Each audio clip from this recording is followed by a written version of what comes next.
Hey everyone, in this video I am going to show you two quick and super practical machine learning activities, customer segmentation using K-means and credit risk classification using KNN. These are perfect for college submissions or AI mini projects, and I'll be explaining the code as we go. So even if you are new, you will get the full logic behind it. Let's dive in. So let's begin with the first activity, credit risk classification. The objective of this project is to predict whether a customer will default on a loan based on their financial details like age, income and loan amount. The algorithm used here is K nearest neighbor or KNN, a classification algorithm that works by finding the K nearest data points and assigning the label that most common among them. In short, similar customers tend to have similar credit behavior. Line by line code explanation. Step 1. Import libraries. First, I imported all the required libraries: pandas and numpy for data handling, scikit-learn modules for model building and evaluation, and matplotlib for plotting graphs. Step 2.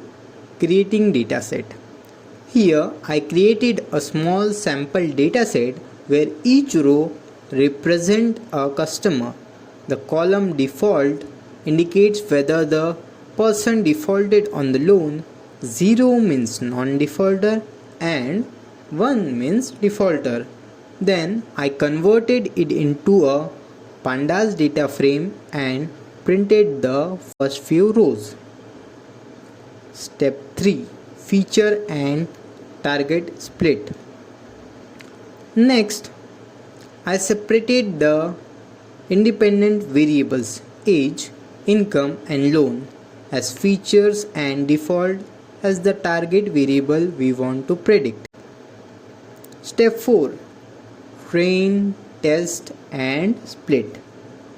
Now I split the dataset into training and testing parts, 70% for training, 30% for testing, to ensure the model performance is evaluated on unseen data. Step 5. Data scaling. KNN works on distance between points, so feature scaling is necessary to bring all variables to the same scale. I used standard scaler to normalize the data. Step 6. Model training. Here I initialized the KNN classifier with k is equal to 3, meaning the model will look at the 3 nearest neighbor before classifying. Then I trained the model on the training data. Step 7. Prediction and evaluation. After training, I made predictions on the test data and evaluated performance using accuracy, confusion matrix and classification report. The accuracy shows how well our model predicts loan defaulters. Step 8. Visualization. Finally, I plotted the accuracy for different k values to find the best one. As seen, the accuracy stabilizes around k is equal to 3, confirming our choice was suitable.